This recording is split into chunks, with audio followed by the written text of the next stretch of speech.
Good morning बच्चों। आज मैं डॉक्टर अंजलि कुमार सिन्हा आप लोग के सामने फिर से उपस्थित हुआ हूँ। आज 11th क्लास की शुरुआत जो है हम लोग इस कक्षा के माध्यम से करेंगे। बच्चों आज जो है हम लोग 11वीं क्लास की जो राजनीति विज्ञान की पुस्तक है उसका पहला पाठ जो है संविधान क्यों और कैसे के बारे में अध्ययन करेंगे। बच्चों आप लोग को सबसे पहले बहुत बहुत धन्यवाद कि आप लोग इंटर में एडमिशन लेकर के राजनीति विज्ञान विषय को चुना, जो आगे आपके भविष्य निर्माण में भी बहुत ही सहायक होगा। बहुत सारे कॉम्पिटिटिव एग्जाम में इस सब्जेक्ट से बहुत सारे प्रश्न होते हैं जिसे आप इजीली सॉल्व कर पाएंगे। तो हम लोग चलते हैं संविधान क्यों और कैसे को पढ़ने का प्रयास करते हैं। देखिए थोड़ा सा यहाँ पे आप लोग ध्यान दीजिएगा कि संविधान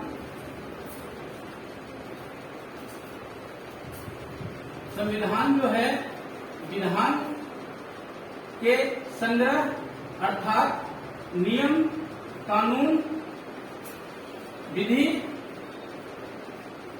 का संग्रह है। जब कई सारे नियम कई सारे कानून ये सभी एक ही चीज के नाम है, अलग अलग नाम है, बोध एक ही चीज का होता है। जब कई सारे नियम एक जगह संग्रहित करके उसे ग्रंथ के रूप में रखा गया, प्रकाशित किया गया, उसको संविधान के नाम से हम लोग जानते हैं। अब हम लोग यह जानेंगे कि यह जो नियम जो है, यह विधान जो है क्यों बनाया जाता है, क्या आवश्यकता होती है इसको बनाने की। तो बच्चों हम लोग यह जान लें कि बिना नियम का जो है कोई भी व्यवस्था संचालित सही ढंग से नहीं हो सकती है। आप अपने दैनिक जीवन में भी देखेंगे तो बिना नियम के हम लोग एक कदम भी आगे नहीं बढ़ते हैं। नियम की जानकारी से हमें पूर्व ज्ञान हो जाता है कि अमुक समय पर यह कार्यक्रम होगा और निर्धारित समय के अनुसार हम अपने जो है कार्य कर पाते हैं। आइए हम लोग एक एग्जाम्पल के जरिए इसको समझने का प्रयास करते हैं। जैसा कि इस कार्यक्रम के माध्यम से जो है गया गाइडेंस प्रोग्राम के माध्यम से जो है यह क्लास ऑनलाइन क्लास जो है संचालित हो रही है। बच्चों इस क्लास के माध्यम से हम लोग समझने का प्रयास करेंगे कि नियम कैसे जो है हम लोग के लिए आवश्यक है। देखिए इस गया गाइडेंस प्रोग्राम के तहत ऑनलाइन क्लासेस की व्यवस्था की गई है। इस ऑनलाइन क्लासेस को संचालित करने में यहाँ का डीओ ऑफिस, उनके अधीनस्थ जो है स्टाफ्स, इसमें सहायक शिक्षक और कई स्टूडेंट्स जो हैं इसका लाभ ले पाते हैं। और इसके माध्यम से जो है मॉक टेस्ट, स्टडी मटेरियल्स और कई तरह के वीडियोस भी आप लोग को उपलब्ध कराए जाते हैं। आप सहज अंदाजा लगाएं कि यह जो सारे कार्यक्रम हैं पूर्व निर्धारित हैं, एक नियम बन चुका है कि ये सारे कार्य जो है हम करेंगे और इसके लिए अमुक टाइम भी जो है और डेट भी जो है निर्धारित होता है। आप सोचिए कि जो कक्षा अभी 12 बजे से संचालित हो रही है वह आपको बिना बताए पहले ही संचालित हो जाती, या अभी जब आप जुड़े थे तो यह कह दिया जाता कि यह कक्षा बाद में संचालित होगी और आपको समय नहीं बताया जाता। तो आप सोचिए कि कितनी परेशानी आपको होती, आप साइड क्लास नहीं ले पाते और यह क्लास का कोई इम्पोर्टेंस भी नहीं रह जाता।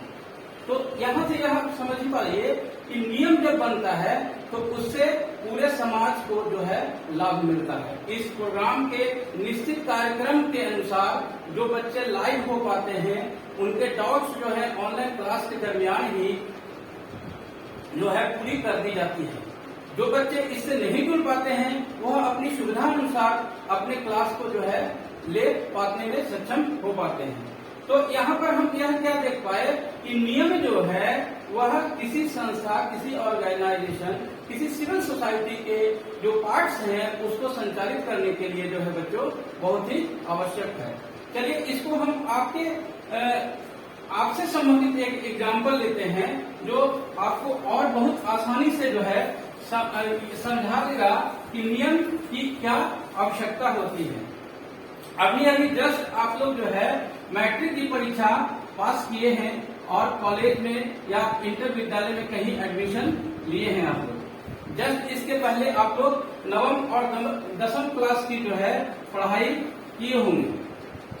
यहाँ आप देखे होंगे कि जो विद्यालय संचालन होता था वह सुबह के 9:30 से शुरू होकर के 4 बजे तक चला करता था। आप लोग क्या देखते थे कि आप जो है जब 9:30 में पहुंचते थे विद्यालय तो वहां पे शिक्षक उपस्थित हुआ करते थे और 9:30 के बाद जो है चेतना सत्र के माध्यम से हम लोगों की पढ़ाई शुरू होती थी और 4 बजे जो है हम लोगों को वहां से आने की अनुमति दी जाती थी। यह क्या दिखाता है बच्चों? यह दिखाता है कि नियम से जब हम चले, विद्यालय के समय के अनुसार जब वहां पहुंचे, तभी हम कुछ सीखने में सक्षम हो पाए। अगर हम अपने अनुसार आप रात को 10 बजे विद्यालय पहुंचेंगे तो वहां पर कोई नहीं मिलेगा और आप कुछ नहीं सीख पाए होते। तो यह हम नियम से यह समझ पाए या आप भी यह समझ पाए होंगे कि जो है नियम में रहने से कई सारी जो है ज्ञान हो जाती है और किसी कार्य को करने में बहुत ही सहूलियत होती है। तो आप यह समझ लीजिए कि एक छोटे से ऑर्गेनाइजेशन को चलाने के लिए नियम की आवश्यकता पड़ती है। तो क्या जब हमारा देश 1947 में आजाद हुआ था, ये हमारा देश है, ठीक है, इस देश को जो है आजादी 1947 में मिली। इतने बड़े देश को चलाने के लिए क्या कोई नियम की आवश्यकता नहीं रही होगी? आप सहज सोच सकते हैं कि बिना नियम के जो है काम करना कितना मुश्किल हो जाता। सारी अव्यवस्था जो है फैल जाती और कोई भी व्यवस्था वहां पर सही ढंग से काम नहीं कर रहा होता। इसी उद्देश्य को ध्यान में रख करके जो है संविधान का निर्माण किया गया। यह संविधान यह बताता है कि किसी देश की जो है संचालन जो है किस प्रक्रिया के द्वारा की जाएगी, वहाँ की लोकतांत्रिक स्थिति होगी या और किसी दूसरे शासन व्यवस्था को फॉलो किया जाएगा। ये सारी चीजें जो हैं एक संविधान ही बच्चों निर्धारित करती है। आशा करते हैं कि आप लोग को यह बेसिक जो है चीजें समझ में आई होगी। अगर आपको किसी भी तरह का कोई डाउट है तो आप प्रश्न पूछ सकते हैं। आगे हम लोग इसको और अच्छे से समझने का प्रयास इस कक्षा के विभिन्न स्लाइडों के माध्यम से जानने का प्रयास करेंगे। चलिए हम लोग थोड़ा सा स्लाइड्स की ओर चलते हैं और यह देखने का प्रयास करते हैं कि इसमें और क्या क्या चीजें जो है आई हैं।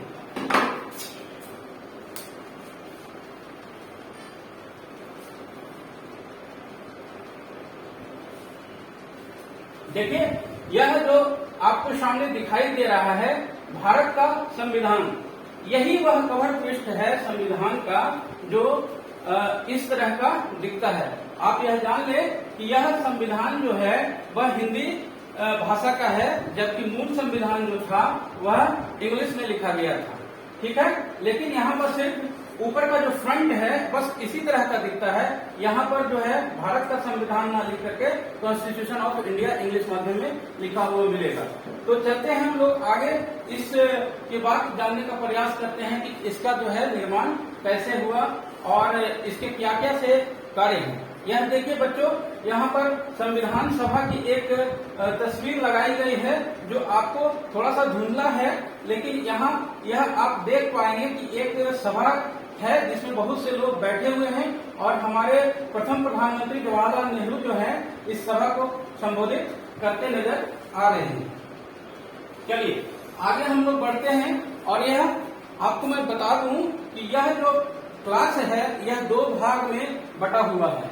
एक क्लास में पूरी अध्याय को करना बहुत ही लंबा हो जाता, इस उद्देश्य से इस पाठ को 2 भागों में बांटकर पूरा करने का प्रयास किया गया है। प्रथम भाग में हम लोग जो है इतने बिंदुओं पर बात करेंगे और इसको समझने का प्रयास करेंगे। इसके शेष भाग जो है आगे की कक्षा जो होगी उसमें पूरा किया जाएगा। तो आज हम लोग सीखेंगे कि संविधान किसे कहते हैं, संविधान की जो है बहुत सारे जो परिभाषाएं हैं उनमें से महत्वपूर्ण परिभाषा किन विद्वानों के द्वारा दी गई, संविधान की आवश्यकता क्यों पड़ी और संविधान के जो है कौन कौन से कार्य हैं, संविधान कितने प्रकार के हैं और संविधान की कौन कौन सी विशेषताएं हैं। चलिए आगे हम लोग बढ़ते हैं। यहाँ देखिए स्क्रीन पे आपको एक स्मार्ट जो है पर्सनालिटी की झलक आपको मिल रही होगी। ये है हमारे ऑस्टिन महोदय जो इंग्लैंड से हैं और यह प्रसिद्ध न्यायवेत्ता थे। देखिए यहाँ इनके बारे में यहाँ पर नीचे में आपको दिखा दिया हूँ स्लाइड में, उसको आप बाद में भी पढ़ सकते हैं, इसकी कोई आवश्यकता यहाँ पर नहीं थी, परंतु आपकी जानकारी को अधिक करने के उद्देश्य से आप ज्यादा जान सके इस पर्पज से इसको यहाँ पर ऐड किया गया है। इनको फोटो लगाने के पीछे उद्देश्य यह है ताकि आपके दिमाग में एक बेसिक जो है मैप बन जाए कि ऑस्टिन किस तरह के दिखते थे, उनकी कैसी पर्सनालिटी थी, तो आप इसको रिलेट कर पाने में ज्यादा सक्षम हो पाएंगे। चलिए संविधान के बारे में यह क्या बोलते हैं उसको आप समझने का थोड़ा प्रयास करिए। ऑस्टिन कहते हैं कि संविधान वह है जो सर्वोच्च शासन के गठन को निश्चित करता है। बच्चों एक बात और मैं आपको बताना चाहूंगा कि जो संविधान की परिभाषा यहाँ पर दी गई है या किसी भी तरह की कभी भी कोई परिभाषा जब आप देखते हैं तो उसको पूरा का पूरा याद करने का प्रयास नहीं करेंगे, क्योंकि पूरा का पूरा अगर परिभाषा आप याद करेंगे बच्चों तो आपको बहुत सारे भ्रम उत्पन्न होंगे और उसको याद भी आप नहीं रख पाएंगे। तो आपको मैं अपनी तरफ से यह सजेशन दूंगा कि जो उस परिभाषा में की पॉइंट्स होता है उसको पकड़ के रखें और वह पॉइंट्स आपके एग्जाम में निश्चित रूप से ही आएगा। उस पॉइंट्स को जैसे हमने यहाँ पर आपके याद करने के लिए इसको हाईलाइट भी कर दिया है कि संविधान को अगर सर्वोच्च शासन के गठन की बात आई तो सीधा दिमाग आपका जो है ऑस्टिन पे जाना चाहिए कि ऐसी बात ऑस्टिन महोदय द्वारा कही गई थी। ठीक है, आगे चलते हैं। ये देखिए ब्राइस महोदय हैं, यह भी इंग्लैंड से हैं और इन्होंने क्या कहा था कि निश्चित नियमों का संग्रह जो है वह क्या है, संविधान है। अभी जस्ट हम लोग ओवरव्यू के दरमियान यह जान पाए थे कि संविधान क्या है, एक निश्चित नियमों का संग्रह है और यह कोटेशन जो है, यह परिभाषा जो है ब्राइस महोदय का ही है और यह यूके से थे और यह अमेरिका में यूएसए के राजदूत के रूप में भी कार्य किए थे। ठीक है, आगे चलते हैं।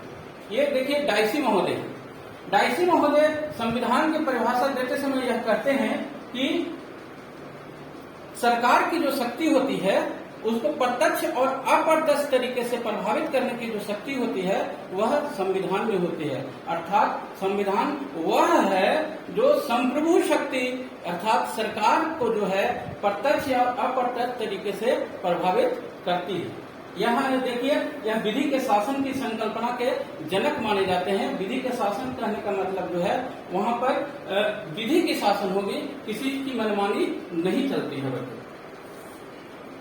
चलिए देखिए यह बहुत ही महत्वपूर्ण एक और पर्सनालिटी आपके सामने है जो लास्की महोदय हैं और यह कहते हैं कि संविधान जो है वह कहता है कि इसको कैसे बनाए, इसका संशोधन कैसे करें, कैसे इसमें बदलाव करें और इसको कौन बनाए के बारे में जो है बात लास्की महोदय के द्वारा की जाती है। कहते हैं कि संविधान जो है नियमों का वह भाग है जो यह बताता है कि कौन इसको बनाए, कैसे इसमें बदलाव आए और इसको कौन जो है बनाए। ठीक है, तो ये जो है लास्की महोदय जो है आप देख लीजिए कि यह कल्याणकारी राज्य जो वेलफेयर स्टेट की बात होती है, आज का जो आधुनिक राज्य होता है वह इस पॉइंट को बहुत पकड़ के चलता है। पहले सरकार या राज्य का जो उद्देश्य होता था वह सिर्फ शासन करना होता था, बल्कि जबकि आज की जो सरकारें होती हैं वह लोक कल्याणकारी राज्य कहलाना पसंद करती है, क्योंकि वह सिर्फ शासन नहीं करती बल्कि लोगों का कल्याण, उसको कई तरह की सुविधाएं भी प्रदान करने का कार्य करती है। तो ऐसी जो है वकालत जो है हमारे लास्की महोदय जो है वह भी अंग्रेज ही थे जो करते हैं। आशा करता हूं कि इन विद्वानों को आपको समझने में काफी सहूलियत होगी। आगे हम लोग चलते हैं गैटल महोदय। देखिए यहाँ पर बहुत सारा चित्र हो जाता है, इसके चलते जो है कुछ कम जो इम्पोर्टेंट बहुत रहे थे उनका मैंने आपको दिया। ये इम्पोर्टेंट हैं तो इनको परिभाषा केवल हम लोग जानने का प्रयास करेंगे। गैटल महोदय कहते हैं कि संविधान क्या है? मौलिक सिद्धांतों का जो है एक स्वरूप है, जो मौलिक सिद्धांतों का एक संग्रह है, जो राज्य का स्वरूप जो है निर्धारित करता है। बात मात्र आप इस लाइन को याद रखेंगे कि मौलिक सिद्धांत की अगर जब भी बात आएगी संविधान के बारे में, मौलिक सिद्धांत की बात कौन करता है? तो वो गैटल महोदय करते हैं। लेविस कहते हैं कि समुदाय के अंदर की शक्ति जो सरकार के प्रकार को सुनिश्चित करती है, वही जो है क्या है? संविधान है। चलिए अंतिम परिभाषा जो है इस स्लाइड के माध्यम से हम लोग समझेंगे। शुरू में आपको अभी जस्ट याद होगा, प्रथम या दूसरे स्लाइड में हमने इसकी चर्चा करी थी कि संविधान जो है नियमों का संग्रह है।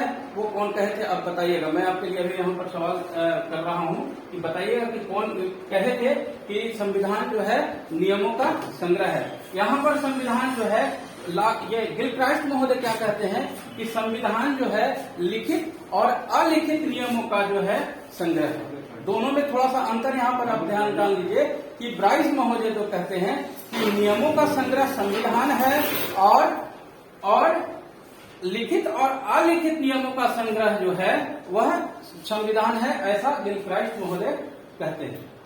सीएफ स्ट्रॉन्ग जो है वह कहते हैं कि सरकार की शक्तियां और जो शासित होते हैं उनके आपसी पारस्परिक संबंध का जो निर्धारण होता है वह संविधान के द्वारा होता है। इस प्रकार आपको संविधान की 5-7 जो है परिभाषाएं बताई गई ताकि आपको बेसिक अंडरस्टैंडिंग संविधान के बारे में हो सके। बच्चों, आशा करता हूं कि यह आपको समझ में बात आई होगी। यहाँ पर देखिए जो है संविधान जब निर्माण हो चुका था तो डॉक्टर भीमराव अंबेडकर जो हैं डॉक्टर राजेंद्र प्रसाद को संविधान समर्पित कर रहे हैं, दे रहे हैं उनको कि यह संविधान निर्मित हो गया और यह 26 नवंबर 1949 को स्वीकार हुआ था। यहाँ देखिए हमारे देश के पहले प्रधानमंत्री जो है वह संविधान पर हस्ताक्षर करते हुए दिखाया गया है। ये देखिए कितनी मोटी जो है संविधान थी। इसके बारे में और भी बहुत सारी चर्चा जो है आगे के स्लाइड्स में है। बच्चों देखिए संविधान की आवश्यकता क्यों पड़ी।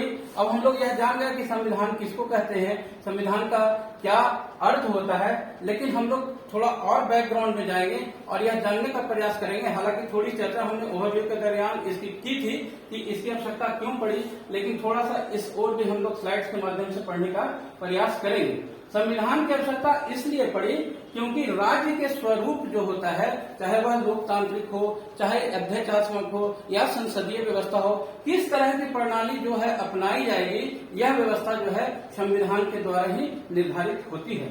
संविधान के यह वर्णित है कि जो उसके सरकार के जो अंग होते हैं उसमें आपस में नियंत्रण जो है कैसे स्थापित किया जाएगा। हमें संविधान के द्वारा मौलिक अधिकार, राज्य के नीति निर्देशक तत्व, मौलिक कर्तव्य की चर्चा जो की गई है वह सारी व्यवस्था जो है हमारे संविधान के द्वारा ही दी गई है। अगर यह संविधान नहीं होता तो शायद यह व्यवस्था हम लोग को महसूस या हम लोगों को नहीं प्राप्त हुई होती। चलिए संविधान जो है क्या करता है, संविधान एक गाइडलाइंस, दिशा निर्देश के भांति काम करता है। एक ध्रुव तारा की स्थिति के समान कार्य करता है। ध्रुव तारा को देख करके हम लोग दिशा का ज्ञान जिस प्रकार कर लेते हैं, उसी प्रकार यह एक मार्गदर्शक के रूप में भी संविधान कार्य करता है। विभिन्न अंगों के बीच में संबंध बनाए रखना आदि बात जो है इसके तहत की जाती है। संविधान भूत, वर्तमान और भविष्य तीनों का एक आईना के रूप में जो है इसे चित्रित किया जा सकता है।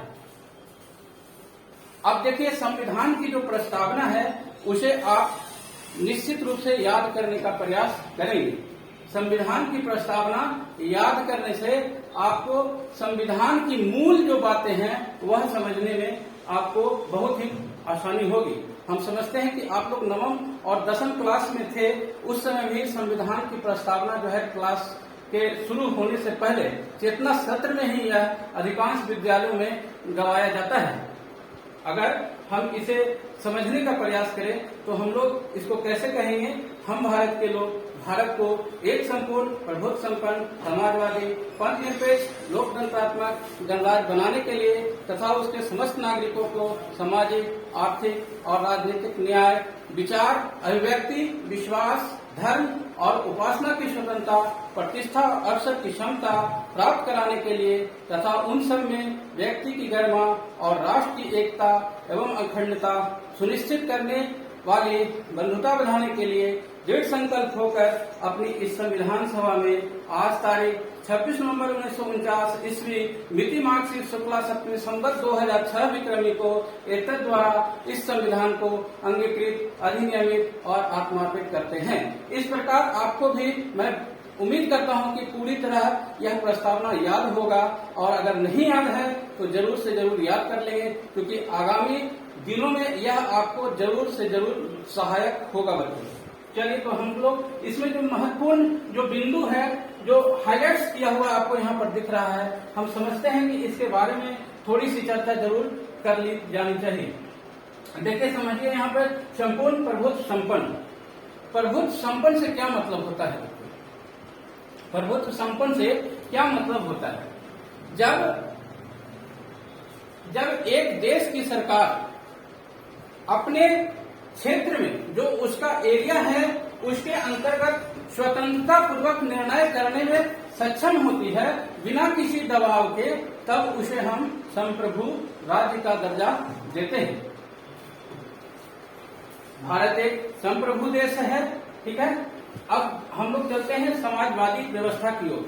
हमारा देश समाजवादी व्यवस्था में विश्वास करता है और यह समाजवादी देश का दर्जा इसे प्राप्त है।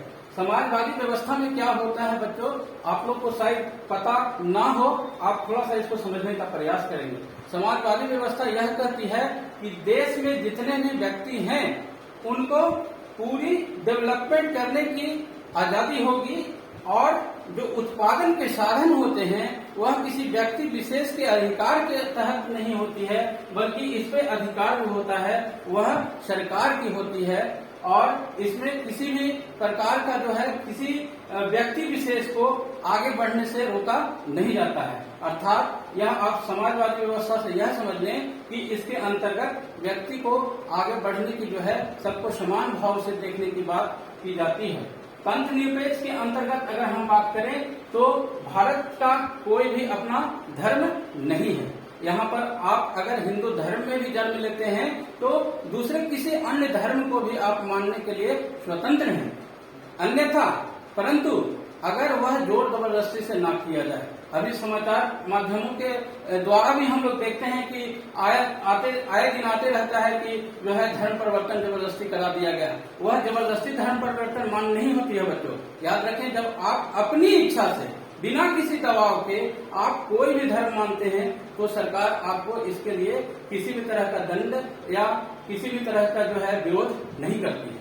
यह समान भाव से सभी धर्मों का आदर करती है, ठीक है। आगे हम लोग चलिए लोकतंत्रात्मक गणराज्य थोड़ा थोड़ा समझने का, मैं बहुत विशेष से इस पर नहीं चलूंगा क्योंकि एक एक क्लास इस पे अगर किया जाए तो पूरी की पूरी क्लास इस पे संचालित की जा सकती है। लोकतंत्रात्मक गणराज्य, अब गणराज्य करने से क्या मतलब होता है, यहाँ पर मैं थोड़ा सा आपको, लोकतंत्र तो आप लोग समझते होंगे कि जनता का शासन होता है, जनता ही उसमें मालिक होती है और जनता ही सारे कार्यों के लिए जो है सक्षम होती है। गणराज्य जहां तक बात है, गणराज्य कहने का मतलब यह होता है कि वहां की जो सुप्रीम बॉडी होती है, मुख्य कार्यकारी जो शक्ति होती है वह जो है निर्वाचित होती है बच्चों। इस बात को आप लोग ध्यान रखेंगे कि गणराज्य उसी को कहते हैं जहां की सर्वोच्च शक्ति जो होती है वह निर्वाचित होती है। चलिए, सामाजिक, आर्थिक और राजनीतिक न्याय की अगर बात करें तो यहाँ के भारतीय नागरिकों को 3 तरह के न्याय की व्यवस्था की गई है, सामाजिक, आर्थिक और राजनीतिक न्याय। हालांकि यह व्यवहार में बहुत सी चीजें अभी इम्प्लीमेंट नहीं हो सकी है पूरी तरह, लेकिन फिर भी यह व्यवस्था की गई है। उसी के आलोक में जो है संविधान के द्वारा, सरकार के द्वारा कई तरह की कार्रवाई की जाती है। हमें स्वतंत्रता है, किस प्रकार की स्वतंत्रता है, आपको विचार रखने की स्वतंत्रता है, आपकी अभिव्यक्ति करने की स्वतंत्रता है। अभिव्यक्ति का मतलब आपके अपने विचार रखने की स्वतंत्रता, विश्वास करने की स्वतंत्रता है, धर्म हम किसी मानने की स्वतंत्रता है हमें, और किसी भी पूजा पाठ, किसी भी धर्म को आगे बढ़ाने, उसका प्रचार प्रसार करने की आपको खुली आजादी सरकार के द्वारा प्राप्त है। आपको प्रतिष्ठा और अवसर की क्षमता भी प्राप्त है। आपको किसी भी कंपटीशन एग्जाम में, किसी भी एडमिशन के लिए आपको कहीं भी जो है ऐसा नहीं है कि आपको रोक दिया जाएगा और दूसरे बच्चों को जो है ले लिया जाएगा। किसी प्रकार की क्राइटेरिया जो निर्धारित की जाती है वह सबके लिए समान रूप से निर्धारित की जाती है। देखिए यहाँ पर राष्ट्र की एकता और अखंडता सुनिश्चित करना, यह हमारा संविधान की प्रस्तावना का बहुत ही इम्पोर्टेंट पॉइंट है। किसी भी स्थिति में ये सारे अधिकार तभी मिलेंगे जब आप इसको बनाए रखने का प्रयास करेंगे। अगर आप अपनी स्वतंत्रता का अनुपालन करते करते ऐसा न हो कि राष्ट्र की एकता और अखंडता जो है वो खतरे में डाल दे, तो वो आपकी स्वतंत्रता जो है वहीं पर रोक दी जाएगी। तो इस प्रकार से हम लोग जो है, जो इम्पोर्टेंट चीजें थी इसके अंतर्गत, वह आप लोग से हमने डिस्कस किया बच्चों, और उम्मीद करता हूं कि आपको यह चीजें जो है समझ में बात आई होगी। चलिए हम लोग आगे बढ़े। ठीक है, अब देखिए हम लोग संविधान के कार्य के बारे में जो है बात करते हैं। संविधान हम लोग जान गए कि संविधान किसे कहते हैं, संविधान क्यों जरूरी है, उसकी प्रस्तावना हम लोग जान गए। एक चीज मैं और यहाँ पर आपको बता दूं, संविधान की जो प्रस्तावना हुई थी वही उद्देश्य प्रस्ताव था। मोटा मोटी 100% तो नहीं कह सकता हूँ, लेकिन हाँ बहुत सारे उसकी बातें जो थी वह उद्देश्य प्रस्ताव तो जवाहरलाल नेहरू के द्वारा प्रस्तुत किया गया था, उसी का मूर्त रूप लगभग था बच्चों। चलिए संविधान कौन कौन सा कार्य करता है उसको हम लोग समझने का थोड़ा सा प्रयास करते हैं। चलिए इसके समझाने के लिए थोड़ा सा हम बोर्ड पे चलेंगे आप लोग के साथ।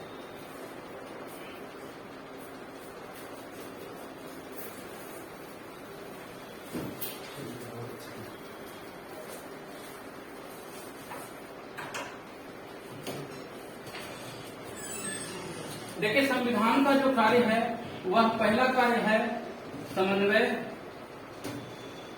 एवं विश्वास बनाना। हम लोग अभी जस्ट चर्चा किए थे कि जो है संविधान नियम बनाया गया, और नियम इसलिए बनाया गया ताकि समाज में एक रूपता, विश्वास, समन्वय की बात जो है आए। अब यहाँ आप देखिए कि समन्वय कैसे आता है। मैं यहाँ पर एक उदाहरण लेना चाहूंगा, एक किसी परिवार की जहाँ पे 5 भाई हैं। क्या है? 5 भाई हैं। क्या होता है 5 भाइयों में, एक की स्थिति जो है बहुत रिच हो जाती है, दूसरा जो है मिडिल बन के रह जाता है, मिडिल क्लास बन के रह जाता है, तीसरा जो है पुअर बन के रह जाता है, चौथा 5वां की स्थिति भी जो है सामान्य होती है, बहुत आगे नहीं जा पाता है। तो क्या देखते हैं कि इन 5 की स्थिति अलग अलग हो जाती है, ठीक है, और इनकी जो संपत्ति हुआ करती है वह कहीं न कहीं इन 5 भाइयों में यह विचार आ जाता है कि ऐसा न हो कि यह रिच जो व्यक्ति है इस गरीब व्यक्ति की जो है संपत्ति को जो है हड़प ले। यह विचार आ जाता है, भले व्यवहार में ना हो या हो, हम किसी परिवार को आहत नहीं करना चाह रहे हैं। यहाँ पर एक एग्जाम्पल के माध्यम से संविधान समन्वय और विश्वास कैसे बनाता है उसको हम आपको समझाने का प्रयास कर रहे हैं। देखिए जब ऐसी स्थिति यहाँ पर उत्पन्न हो जाती है तो क्या होता है, आपस में लोग लड़ने लगते हैं और वह जो मामला होता है वह कोर्ट की ओर चला जाता है। कहाँ चला जाता है? कोर्ट की ओर चला जाता है। और यह कोर्ट जो है कोई भी निर्णय जो करता है, कोई भी जो निर्णय करता है वह क्या करता है, किसी नियम के आलोक में करता है। और यह जो नियम जो होते हैं वो कहीं न कहीं संविधान के द्वारा जो है निर्धारित होते हैं। तो इन 5 में यह बात क्या समझ में आई बात कि जो है हमको यह विश्वास है कि अमुक व्यक्ति अगर इसके साथ गलत करेगा तो हम लोग जो है कोर्ट के शरण में जाएंगे। यानी कहीं न कहीं कोर्ट में जो है विश्वास है और कोर्ट के द्वारा ही जब रास्ता निकाला जाता है, निर्णय किया जाता है, वह जो है समन्वय करने के लिए आदमी बाध्य होता है। तो आप यह जान ले कि एक छोटे से परिवार में इस तरह की समस्या होती है तो पूरे भारत में किस तरह की समस्या हो सकती थी। तो नियम ऐसी प्रकार बनाए गए जो सबको स्वीकार हो, सबके प्राप्ति के लिए सहज जो है सक्षम हो पाए, इसकी व्यवस्था की गई। जहां तक बात दूसरे कार्य की है तो संविधान जो है सरकार किस प्रकार निर्मित होगी, सरकार के निर्माण, ठीक है, सरकार के निर्माण और उसके निर्णय लेने की जो है शक्ति, निर्णय लेने की जो है शक्ति वह किससे प्राप्त होती है बच्चों? वह संविधान से प्राप्त होती है। सरकार जो है जनता के द्वारा चुनी जाती जरूर है, लेकिन वह कौन सा कार्य करेगी वह उसको जनता नहीं बताती है, वह उसको कौन बताती है? वह सरकार को जो है संविधान बताती है, ठीक है। आगे हम लोग जो है तीसरे कार्य की जो है बात जो है करते। देखिए यहाँ पर जो है स्लाइड्स पे जो है चलते हैं, स्लाइड्स की ओर चलते हैं और यह जानने का प्रयास करते हैं कि जो है तीसरा इसका कौन सा कार्य है। देखिए यही चीजें अभी हम लोग बोर्ड पर समझे थे कि समन्वय और विश्वास बनाता है और सरकार जो है निर्णय लेने की शक्ति जो है वह हमें संविधान के द्वारा ही प्राप्त होती है। इस क्षेत्र के माध्यम से आपको यह समझाने का प्रयास किया गया है कि देखिए यह जो हमारा भारत देश है वहाँ पर भिन्न भिन्न भाषा भाषी के जो है क्षेत्र हैं। यहाँ पर इतनी जगह में हिंदी बोली जाती है तो इधर तेलुगु बोली जाती है, यहाँ गुजराती है तो इधर जो है कई तरह की जो है मिजो है, खासी है, नेपाली है आदि भाषाएं यहाँ पर बोली जाती है। कई तरह की संस्कृतियां हैं, कई तरह के धर्म के लोग हैं, तो इन सब में समन्वय बनाना एक संविधान का ही द्वारा सक्षम संभव हो पाता। चलिए अब हम लोग तीसरे जो प्रमुख कार्य हैं संविधान के उस पर बात करते हैं। संविधान जो है कोई जो नियम जो होता है उसकी समय सीमा तय की जाती है, उसकी जो है उसको उल्लंघन जो है सरकार अपनी इच्छा के अनुसार नहीं कर सकती है। हमें फंडामेंटल राइट्स प्राप्त हैं और उस फंडामेंटल राइट्स को जो है विरुद्ध सरकार भी जो है क्या नहीं कर सकती है, उसको बाधित नहीं कर सकती है, उसको रोक नहीं सकती है। और यह जो नियम है यह सरकार के या संविधान के द्वारा ही जो है हम लोग को प्राप्त है, जो है सरकार इसके खिलाफ भी जो है कार्रवाई नहीं कर सकती है। चौथा जो कार्य है, अब देखिए यहाँ पर रोक लगाई गई कि आप कानून को जो है उल्लंघन नहीं कर सकते हैं। और चौथा जो कार्य है, सरकार को कोई भी निर्णय करने की जो क्षमता होती है वह संविधान ही देती है और इसलिए देती है ताकि जो है आप लोक कल्याण में जो जनता की आकांक्षा है उसको न्यायपूर्ण समाज स्थापित करने में जो है आप अपना पूरा योगदान दे सके। इस प्रकार हम लोग देखते हैं कि जो है 4 प्रकार के जो इम्पोर्टेंट कार्य हैं उसको जो है दिखाया गया है, ठीक है। आगे हम लोग जानने का प्रयास करेंगे कि संविधान कितने प्रकार का होता है, ठीक है। अभी तक आप लोग समझ पाए संविधान क्या है, संविधान क्यों आवश्यक है, संविधान के कौन कौन से कार्य हैं। अब हम लोग जानने का प्रयास करेंगे कि संविधान किस किस प्रकार के होते हैं। चलिए, तो भौगोलिक आधार पर अगर संविधान का वर्गीकरण किया जाए तो एक एकात्मक संविधान होता है और दूसरा संघात्मक संविधान होता है। एक जो होता है एकात्मक संविधान होता है और दूसरा जो होता है संघात्मक संविधान होता है। एकात्मक संविधान की खासियत ये होती है बच्चों कि यह जो है एकमात्र केंद्रीय सरकार यहाँ हुआ करती है, जिसका उदाहरण जो है ब्रिटेन को हम लोग रख सकते हैं। दूसरे प्रकार की जो है संविधान है वह संघात्मक संविधान है, जिसके अंतर्गत जो शासन जो होता है, जो सत्ता जो होती है वह केंद्र में और राज्यों में इकाइयों में जो है वह विभाजित होती है। इसके अंतर्गत जो है हम लोग अमेरिका और भारत को रख सकते हैं। चलिए, जब हम संविधान को संशोधन की प्रक्रिया के आधार पर अगर हम लोग बांटने का प्रयास करें तो हम लोग इसको 2 भागों में बांट सकते हैं। पहला है सुपरिवर्तनशील संविधान और दूसरा है दुष्परिवर्तनशील संविधान। सुपरिवर्तनशील का संविधान का मतलब यह होता है बच्चों कि उसमें आसानी से संशोधन किया जा सके और इस संशोधन को जो है हम लोग ब्रिटेन से याद रखेंगे, वहां पर संशोधन करना आसान होता है। दुष्परिवर्तनशील संविधान में ठीक इसकी उल्टी बात होती है कि यहाँ पर जो है संशोधन करने के लिए एक विशेष प्रक्रिया के द्वारा ही उसमें संशोधन किया जा पाना संभव होता है।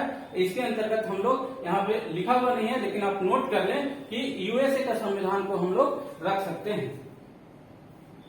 चलिए, जहां तक सरकार के रूप के आधार पर संविधान का विभाजन की बात है तो एक तरफ हम लोग संसदीय संविधान को रख सकते हैं और दूसरी तरफ अध्यक्षात्मक संविधान को रख सकते हैं। संसदीय सरकार की क्या विशेषता होती है यह हम लोग थोड़ा सा जान लें। हालांकि इसकी चर्चा हम लोग शुरू में भी किए थे। यह आप लोग जान लें कि संसदीय संविधान जो होती है बच्चों, उसका हेड जो होता है वह संवैधानिक प्रधान होता है। उसका हेड, जैसे भारत में संसदीय शासन व्यवस्था है और वहां का हेड जो होता है वह संवैधानिक प्रधान होता है। आपके लिए यह क्वेश्चन है कि संवैधानिक प्रधान कौन होते हैं या आप लोग बताएंगे। और यहाँ की जो मंत्रिमंडल होती है, मंत्रिपरिषद जो होती है वह विधायिका के प्रति जो है सामूहिक रूप से उत्तरदायी होती है। यह ऐसी व्यवस्था भारत और ब्रिटेन में उपलब्ध है। जहां तक बात अध्यक्षात्मक शासन व्यवस्था की है तो इसके अंतर्गत जो है प्रधान जो होता है, हेड जो होता है शासन का, वह जो है वास्तविक प्रधान होता है और वह कार्यपालिका जो होती है विधायिका के प्रति उत्तरदायी नहीं होती है। और यह व्यवस्था जो है अमेरिका में बच्चों उपलब्ध है। चलिए आगे हम लोग थोड़ा सा और जान लें कि स्पष्टता के आधार पर संविधान को कितने भागों में विभाजित किया गया है। यहाँ पर संविधान फिर से दो तरह के होते हैं, पहला लिखित संविधान और दूसरा अलिखित संविधान।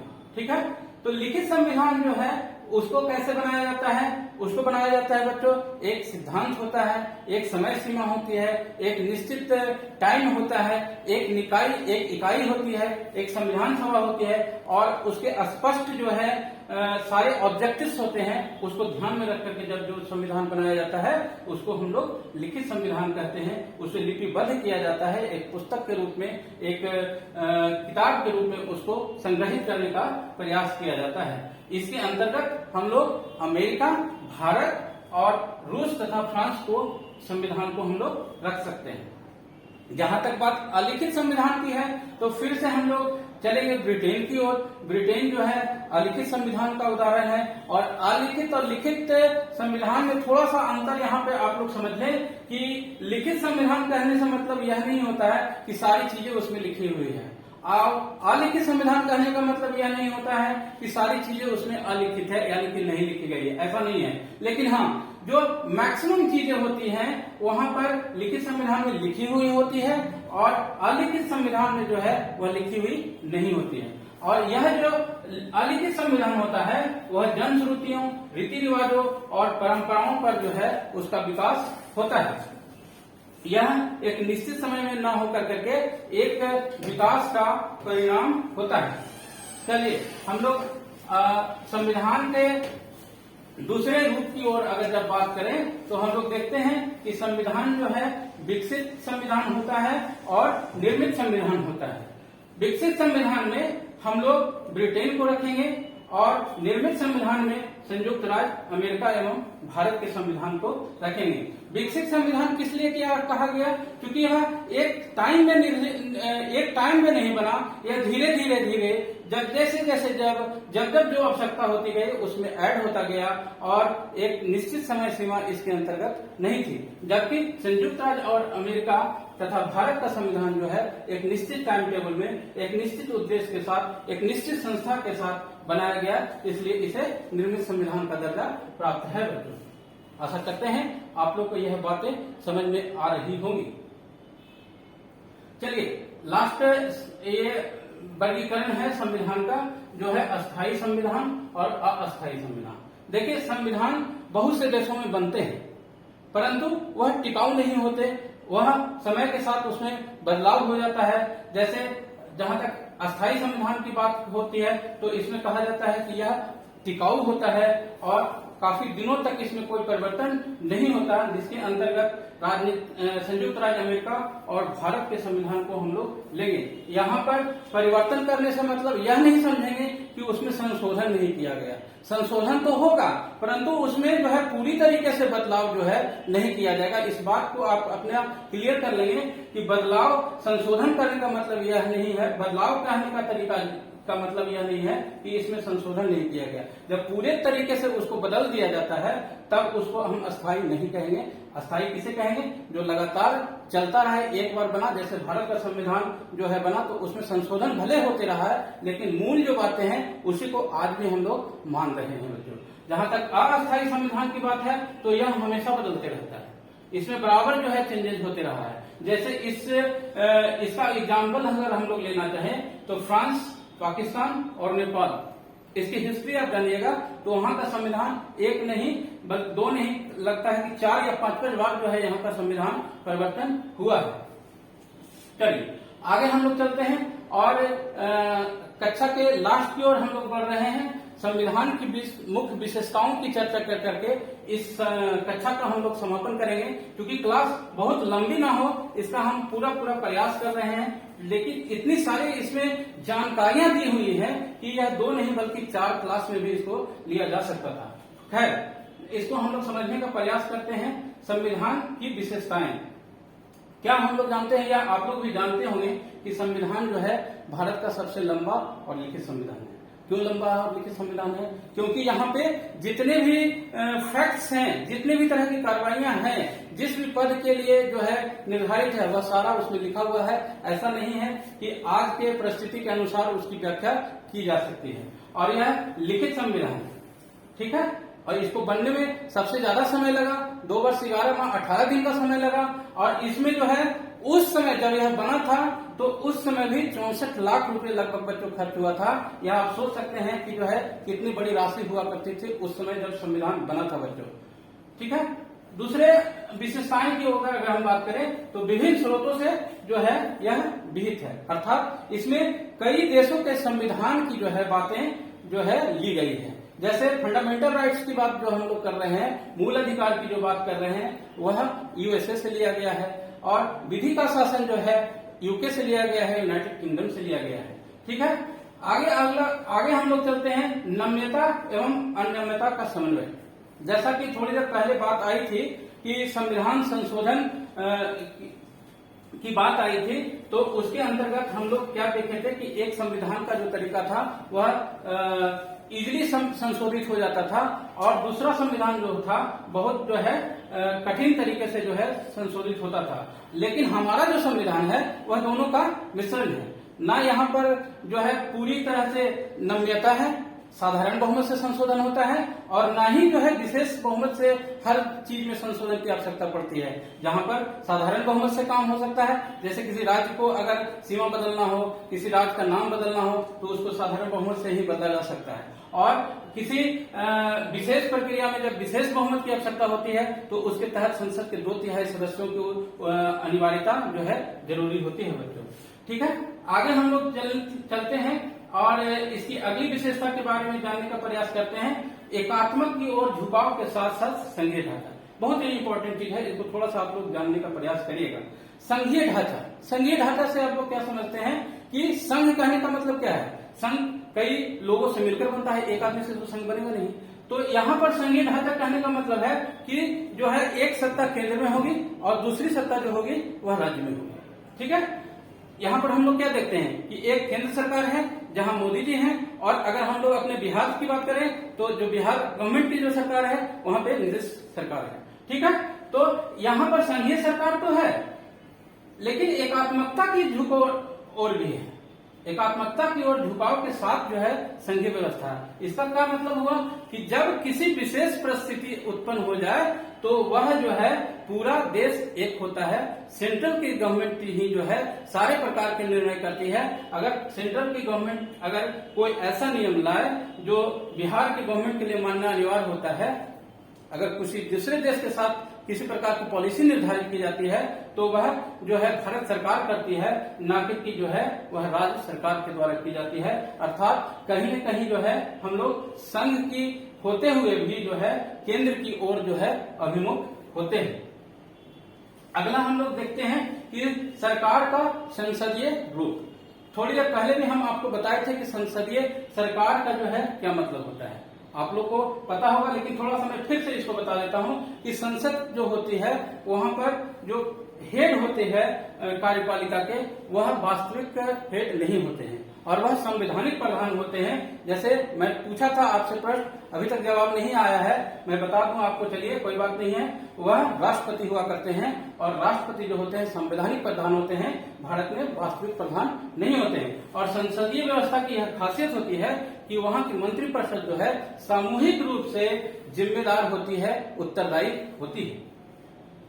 संसदीय संप्रभुता एवं न्यायिक सर्वोच्चता में समन्वय। अब देखिए संसदीय संप्रभुता और न्यायिक सर्वोच्चता। न्यायिक सर्वोच्चता तो है हमारे जो है टॉप मोस्ट पोजीशन पे जो सुप्रीम कोर्ट विराजमान है, वह अपना कार्य जो है स्वतंत्रता पूर्वक करने में सक्षम है, लेकिन वह जो काम करती है, वह जिस नियम पे कार्य करती है, वह नियम कौन बनाता है? वह नियम संसद बनाती है। संसद के द्वारा, संविधान के द्वारा जो नियम बनाए गए हैं, उसी नियम पे जो है न्यायपालिका संचालित होती है। लेकिन यहाँ पर एक बात और ध्यान देने की बात जो है, अगर संसदीय संप्रभुता के द्वारा किसी प्रकार की ऐसी पॉलिसी बना दी जाती है या ऐसे कानून बना दिए जाते हैं जो गलत हैं, संविधान के विरुद्ध हैं, तो यही न्यायपालिका है बच्चों जो उसको कैंसिल भी कर सकती है। तो आप देख रहे होंगे कि एक दूसरे पर जो है यह जो है समन्वय बना करके चलने का जो है कार्य करती है। एकीकृत व स्वतंत्र न्यायपालिका, वही बात है जो है सुप्रीम कोर्ट है, उसके ही कार्य, उसके ही डिसीजन जो है निचले हाई कोर्ट्स, डिस्ट्रिक्ट कोर्ट्स पे जो है मान्य होते हैं। यहाँ यह बात है। चलिए आगे थोड़ा सा हम लोग अंत की ओर पहुंच रहे हैं और मौलिक अधिकार की बात करते हैं।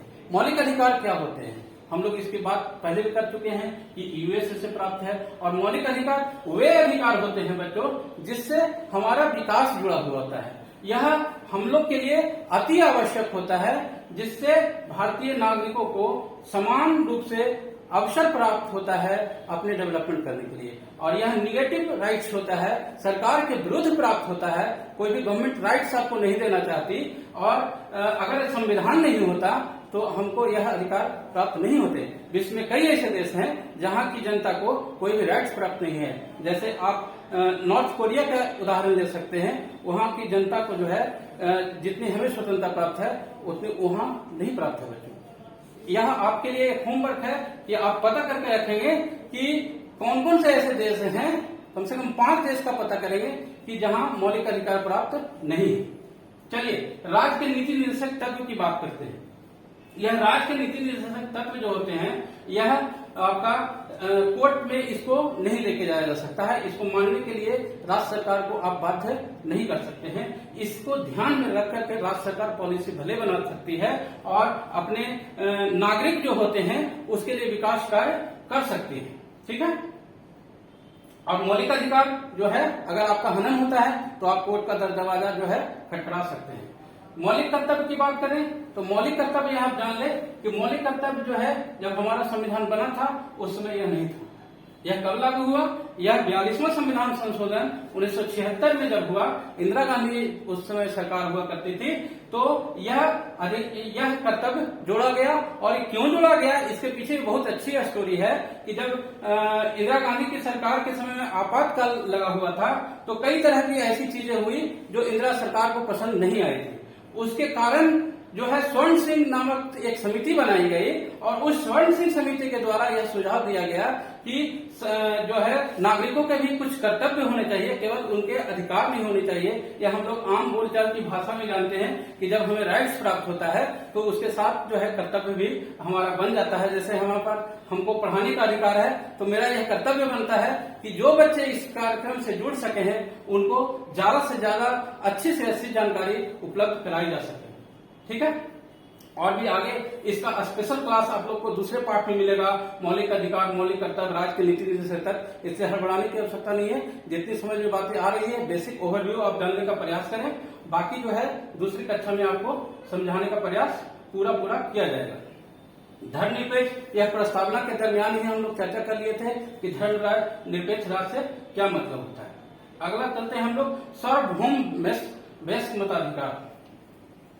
देखिए सार्वभौम वयस्क मताधिकार का क्या मतलब होता है। मताधिकार का मतलब तो आप लोग समझ रहे होते हैं कि वोट डालने का अधिकार। सार्वभौम का मतलब और वयस्क का मतलब यह हुआ कि जितने भी भारत में जो लोग हैं, उस समय जब लागू हुआ था उस समय 18 वर्ष की आयु आवश्यकता नहीं थी बच्चों, यह ध्यान रखेंगे आप लोग। यह जो है व्यवस्था 61वां संविधान संशोधन जो हुआ था 1989 में, उसके द्वारा दिया गया। जब आजाद हुआ था उस समय 21 वर्ष की उम्र जो है आवश्यक थी। ठीक है। आगे हम लोग चलते हैं एकल नागरिकता। देखिए नागरिकता के 2 कंसेप्ट आते हैं। एक जो होता है एकल नागरिकता होता है, और एक जो होता है दोहरी नागरिकता होता है। हमारे देश में एकल नागरिकता है। नागरिकता से कहने का क्या मतलब होता है? नागरिकता एक प्रकार की किसी देश की सर्टिफिकेट है कि आप अमुक देश के व्यक्ति हैं। यह प्राप्त करने के कई तरीके हैं। इस पर भी एक क्लास लिया जा सकता है जो आपके सिलेबस में नहीं है, परंतु अगर आवश्यकता पड़ी तो इस पर भी क्लास कंडक्ट किया जाएगा।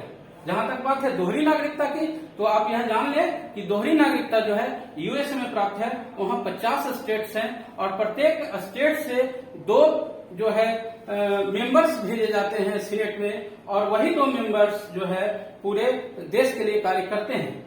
और वहां के जो नागरिक होते हैं उस स्टेट्स के भी नागरिक कहलाते हैं और यूएसए के भी नागरिक कहलाते हैं। जहां तक बात हम लोग की अगर करें तो हम लोग जो है यह नहीं कह सकते कि हम लोग बिहार के नागरिक हैं या यूपी के नागरिक हैं। हम लोग जब भी कहेंगे तो क्या कहेंगे? हम लोग भारत के नागरिक हैं। ठीक है, चलिए तो लास्ट स्लाइड की ओर हम लोग बढ़ रहे हैं। यह लास्ट स्लाइड है। काफी देर से आप लोग कक्षा में बहुत गंभीर होकर के पाठ ले रहे हैं। स्वतंत्र निकाय, इंडिपेंडेंट अथॉरिटी। देखिए कुछ जो है बॉडी ऐसी बनाई गई संविधान में जो इंडिपेंडेंट है, उस पर किसी तरह की सरकार का जो है लगाम नहीं है और वह सरकार के विरुद्ध भी जो है कार्य कर सकती है। जैसे एक बॉडी का मैं एग्जांपल आपको देना चाहूंगा, वो है कैग। कैग अर्थात कंट्रोलर एंड ऑडिटर जनरल, नियंत्रक एवं महालेखा परीक्षक। यह संविधान के अनुच्छेद 148 के द्वारा यह व्यवस्था बनाई गई है कि जो है सरकार के जो कार्य जो है, वित्तीय मामले जो है, जो उसके खर्च जो है, और यह सिर्फ सेंट्रल स्टेट की बात मैं नहीं कर रहा हूँ, वह किसी ऑल इंडिया की किसी राज्य सरकार की भी मैं बात कर रहा हूँ कि कोई भी अगर फाइनेंशियल मामला होता जो है उसका नियंत्रण रखने का अधिकार कैग को होता है। वह रिपोर्ट कभी भी आपसे मांग सकती है और वह वार्षिक रिपोर्ट तैयार कर करके कहाँ क्या गबन हुआ या कैसे खर्च हुआ, गलत खर्च हुआ, सही खर्च हुआ आदि की बात जो है वह वार्षिक रिपोर्ट जो है कैग अपने रिपोर्ट के माध्यम से राष्ट्रपति को सौंपती है और उस राष्ट्रपति के रिपोर्ट के माध्यम से सदन पर उसकी चर्चा होती है। उसी प्रकार आप देखेंगे तो जो है यूपीएससी, आपका अटॉर्नी जनरल, कई ऐसे पद हैं जो स्वतंत्र निकाय के रूप में, आपका सीबीआई, ये सारे जो है इंडिपेंडेंट बॉडी हैं और वह सरकार के अधीन होकर कार्य नहीं करती है। ठीक है, तो ये हमारे संविधान की बच्चों खासियत है। चलिए आगे चलते हैं, आपातकालीन प्रावधान की बात करते हैं। आपातकालीन प्रावधान में क्या होता है? आपात 3 तरह की व्यवस्था की गई है, अनुच्छेद 352, 356 और 360। ठीक है, तो 352 के तहत जो है आपातकालीन लागू होता है कब? जब किसी देश के द्वारा दूसरे देश के द्वारा भारत पे आक्रमण करने की स्थिति बन जाए, उस स्थिति में 352 लागू होता है। ठीक है, 356 आप लोग बहुत बार सुने होंगे कि राष्ट्रपति शासन लग गया। तो ये राष्ट्रपति शासन जो है अमूमन आम बोलचाल की भाषा में जो है 356 की ही बात होती है, जब किसी राज्य में राज्यपाल यह राष्ट्रपति को सूचना दे दे कि वहां की शासन व्यवस्था राज्य सरकार के जिम्मे संचालित ठीक से नहीं हो रही है, तो उस राज्य में राष्ट्रपति शासन लगा दिया जाता है। और जहां तक बात है अनुच्छेद 360 की, वित्तीय आपात की, तो हम लोग अभी तक बहुत सौभाग्यशाली हैं कि इस पेंडेमिक में भी वित्तीय आपात की घोषणा नहीं की जा सकी है और हमारा देश जो है इस मामले में बहुत सोच विचार कर कार्य करते हुए इस पर अपना जो है अच्छी स्थिति में बना हुआ है। ठीक है, जहां तक बात त्रिस्तरीय की बात, सरकार की बात है, तो यहाँ पर त्रिस्तरीय व्यवस्था है, स्थानीय सरकार की बात की गई है। तो यहाँ पर आम जो जनता है उसे शासन में भाग लेने का अवसर प्राप्त होता है। तो बच्चों इस प्रकार हम लोग आज की कक्षा के माध्यम से संविधान, उसके कार्य, उसकी आवश्यकता, उसकी विशेषता आदि के बारे में हम लोग चर्चा कर पाए और अगली जो कक्षा होगी उसमें उसके कार्य और वह कैसे बना, उसके बनने के पीछे क्या कारण था, किन किन देशों से क्या संविधान में सम्मिलित किए गए, इन सब बातों की चर्चा की जाएगी बच्चों। तो मैं विश्वास करता हूं, मैं उम्मीद करता हूं कि आप लोगों को इस पाठ से कुछ लाभ हुआ होगा। किसी भी प्रकार का अगर आपको डाउट है तो आप हम लोग के माध्यम से जुड़ सकते हैं, हम लोग से पूछ सकते हैं। आपके समस्याओं का समाधान कम से कम समय में पूरा करने का प्रयास किया जाएगा। आपके फीडबैक की हम लोग को बहुत आवश्यकता है ताकि हम लोग इस कक्षा को, इस कार्यक्रम को और अच्छे से अच्छे तरीके से संपन्न कर सकें। धन्यवाद।